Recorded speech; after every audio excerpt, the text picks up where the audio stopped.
তো মসজিদে ঢোকার সময় কোন পা দিয়ে? এগুলো মনে থাকে আমাদের? ভুলা যাই আমরা, খেয়াল থাকে না তো এগুলা। এত কিছু মনের মধ্যে রাখলে এগুলো মনে থাকবে কেমনে? মসজিদে ঢোকার সময় কোন পা? আরো জোরে। বেরোয়ার সময় কোন পা? মনে থাকবে। মসজিদে যখন ঢুকবেন ডান পা দিয়ে ঢুকবেন আর দোয়া পড়বেন, আউযু বিল্লাহিল আযীম ওয়া বিওয়াজহিল কারীম ওয়া সুলতানিহিল কদীম মিনাশ শাইতানির রাজীম। বিষ্ণু ইসলাম বললেন, যে ব্যক্তি মসজিদে ঢোকার সময় এই দোয়াটা পড়বে, শয়তান আফসোস শুরু করে। সে বলে, হায় হায়, আজকের দিনের জন্য, সারা দিনের জন্য তো তুই আমার ওয়াসওয়াসা থেকে বেঁচে গেলি। আজকের সারা দিনের জন্য তোরে আমি হারালাম।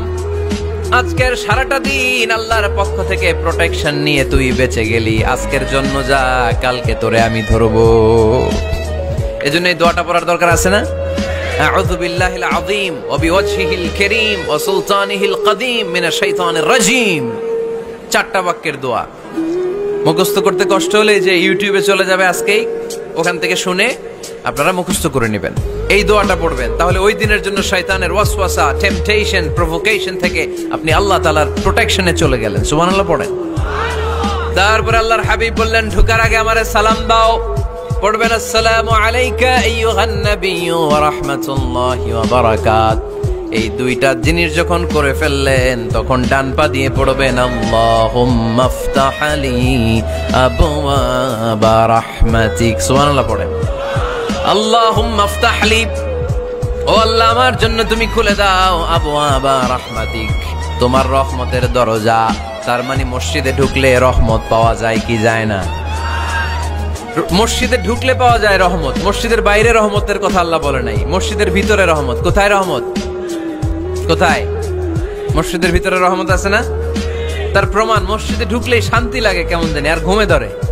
মসজিদে ঘুমাইছেন কারা কারা দেখি? সবাই ঘুমাইছেন? আরে আমি কত ঘুমাইছি। জুমার নামাজের সময় যে কি ঘুম আসে, আসে আসে। কমন পড়ছে? একেবারে কমন পড়ে গেছে। ঘুম আসে কারণ রহমত, রহমতের ঝিরি ঝিরি বারিধারা আল্লাহ তাআলা আরশের উপর থেকে নাজিল করতে থাকে। আর এই রহমতের কারণে হৃদয়টা প্রশান্ত হয়ে যায়, অনেকের ঘুমও চলে আসে। ঠিক কি না? এজন্য আল্লাহুম্মা আফতাহ লি আবওয়াবা রাহমাতিক, ও আল্লাহ তোমার রহমতের দরজাগুলো আমার জন্য খুলে দাও। এই দোয়া পড়লে রহমতের দরজা খুলে দেয় কে?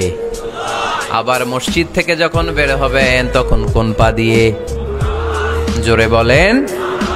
বাম পা দিয়ে কি পড়বেন? আল্লাহুম্মা ইন্নী আসআলুকা মিন ফাদলিক, ও আল্লাহ তোমার কাছে আমি তোমার পক্ষ থেকে ফদল চাই, মানে রিজিক চাই। রিজিক দেওয়ার মালিক কে? তার মানে খুব সোজা সাপটা কথা হচ্ছে, মসজিদের ভিতরে পাওয়া যায় রহমত, আর বাইরে পাওয়া যায় ফদল বা রিজিক। বাইরে পাওয়া যায় কি? রিজিক। মসজিদের ভিতরে রিজিক আছে।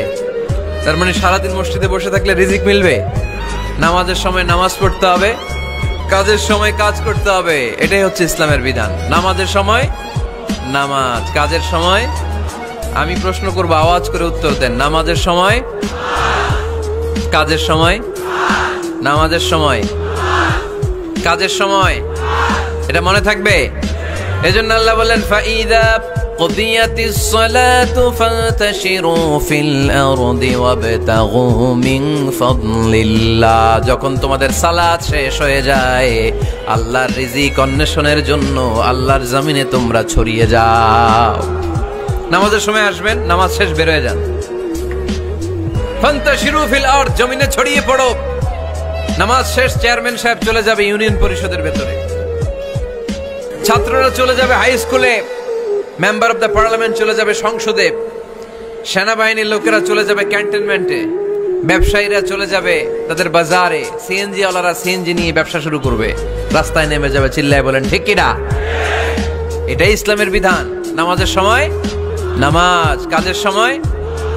আচ্ছা, তাহলে প্রথম সুন্নাত পেলাম, পবিত্র হয়ে ঢুকবো, ভালো জামা পরে ঢুকবো 2 নাম্বার। 3 নাম্বার, ঢুকার সময় কোন পা?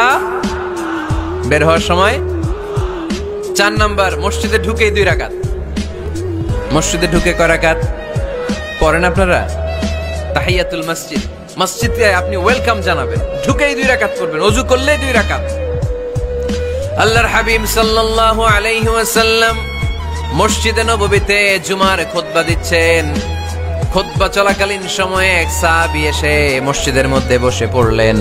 আল্লাহর হাবিব সাল্লাল্লাহু আলাইহি ওয়াসাল্লাম সাহাবীরে বললেন দাঁড়াও। সাহাবী দাঁড়ালেন। আল্লাহর নবী জিজ্ঞেস করলেন কেন বসে বললা, 2 রাকাত পড়ছো নাকি? সাহাবী বলে পড়ি নাই।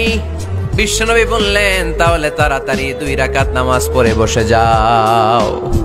সুবহানাল্লাহ পড়ে 2 রাকাত পড়ো নাই তো পড়ো, দাঁড়াও, তারপরে বসো। দেখেন খুতবা চলাকালীন সময়ে আমাদের খতিবরা কখনো খুতবা থামায়? কথা বুঝেন নাই? জুমার খুতবা আপনারা শোনেন না? খুতবা চলতেছে, ওই মুহূর্তে ইমাম সাহেবরা কখনো খুতবা থামায়? মাঝখানে কোনো ঝামেলা হইলে থামায় না। প্রথম খুতবা শেষ, বসে তারপরে দ্বিতীয় খুতবা। খুতবার মাঝখানে কোনো থামাথামি নাই। কিন্তু আল্লাহর হাবিব সাল্লাল্লাহু আলাইহি সাল্লাম কেমন খতিব ছিলেন দেখেন। আল্লাহর হাবিব সাল্লাল্লাহু আলাইহি সাল্লামের খুতবা দেওয়ার স্টাইল এন্ড অ্যাটিটিউড এবং আমাদের খুতবা দেওয়ার স্টাইল এন্ড অ্যাটিটিউড, আল্লাহ রাসূল সাল্লাল্লাহু আলাইহি সাল্লামেরটা কত প্রাণবন্ত ছিল। আল্লাহ রাসূল সাল্লাল্লাহু আলাইহি সাল্লাম সোসাইটি ওরিয়েন্টেড একজন পার্সোনালিটি ছিলেন, সমাজের মানুষ কেন্দ্রিক, খুব সামাজিক ছিলেন আল্লাহ রাসূল সাল্লাল্লাহু আলাইহি সাল্লাম। তিনি দেখলেন একজন বসে পড়ছে, উনি খুতবা থামায় দিলেন। জুমার খুতবা থামায় বললেন এই নামাজ পড়ছো না, পড়ো 2 রাকাত পড়ো। আবার খুতবা শুরু করলেন। সুবহানাল্লাহ পড়বেন না? একবার তিনি খুতবা দিচ্ছেন, দেখলেন আল্লাহ রাসূল সাল্লাল্লাহু আলাইহি ওয়াসাল্লামের 2 জন নাতি হাসান আর হুসাইন রাদিয়াল্লাহু তাআলা আনহুমা, ছোট্ট মানুষ, কাতারের ভিতরে ঢুকে কোন সাহাবী টুপি টান দেয়, কারো পাগড়ি ধরে টান দেয়, একজন এদিকে দৌড় দেয়, আরেকজন ওদিকে দৌড় দেয়। মসজিদে একটা ডিস্টার্ব হচ্ছে। আল্লাহর হাবিব সাল্লাল্লাহু আলাইহি ওয়াসাল্লাম খুতবা থামিয়ে দিলেন, মিম্বার থেকে নেমে আসলেন, 2 নাতিকে 2 হাতে ধরলেন, ধরে আস্তে করে জান্নাতের এই 2 সর্দারকে নিয়ে মিম্বারের উপরে দাঁড়ালেন। এই হাতে এই নাতি, ওই হাতে আরেক নাতি। এরপর দাঁড়িয়ে দাঁড়িয়ে তিনি বাকি খুতবা দিলেন। পড়েন সুবহানাল্লাহ। কত প্রাণবন্ত খুতবা। উনিও খুতবা দিতেন, আমরাও খুতবা দেই। আল্লাহর হাবিব সাল্লাল্লাহু আলাইহি ওয়াসাল্লাম খুতবা দিচ্ছেন, এক সাহাবী এসে বলল ইয়া রাসূলুল্লাহ, মদিনায় দুর্ভিক্ষ, বৃষ্টি নাই, আপনি বৃষ্টির দোয়া করেন। রাসূল সাল্লাল্লাহু আলাইহি ওয়াসাল্লাম খুতবা থামায় দিলেন, থামায় দিয়ে দোয়া শুরু করলেন। আল্লাহুম্মা আসকিনা গায়সান মুগীসান মারিআন মুরিআন নাফিআন গায়রা দার আজিলান গায়রা আজল। আল্লাহ উপকারে বৃষ্টি দেন, যে বৃষ্টিতে আমাদের ফসল জন্মাবে, সবুজ ঘাস লতা পাতা জন্মাবে, আমাদের গবাদি পশুর রিজিক বাড়বে, এরকম উপকারে বৃষ্টি আমাদেরকে দিয়ে মদিনাটারে ধন্য করে দেন। বৃষ্টি শুরু হলো। জুমাবার বৃষ্টি, শনি রবি সোম মঙ্গল বুধ বৃহস্পতি শুক্র, টানা 7 দিন বৃষ্টি। এবার বৃষ্টির চোটে মদিনায় বন্যা হয়ে গেছে। এতদিনে দুর্ভিক্ষ, এতদিনে কি? এখন বৃষ্টির বরকতের দোয়া করছে, বৃষ্টিতে এবার বন্যা। যেই সাহাবী বৃষ্টির জন্য দোয়া করতে বলেছিলেন, পরের জুমাবারের খুতবার সময় এসে ওই সাহাবী বলেন ইয়া রাসূলুল্লাহ, আবার খুতবার মাঝখানে ইয়া রাসূলুল্লাহ, আর বৃষ্টির দরকার নাই, আর দরকার নেই, এবার বৃষ্টি বন্ধের দোয়া করেন। আল্লাহর হাবিব সাল্লাল্লাহু আলাইহি ওয়াসাল্লাম খুতবা থামিয়ে আবার বন্ধের দোয়া, আল্লাহুম্মা হাওয়ালাইনা ওয়ালা আলাইনা, হে আল্লাহ আমাদের চারিদিকে দেন, মদিনাতে আর বৃষ্টির দরকার নাই। চিল্লায় পড়েন সুবহানাল্লাহ।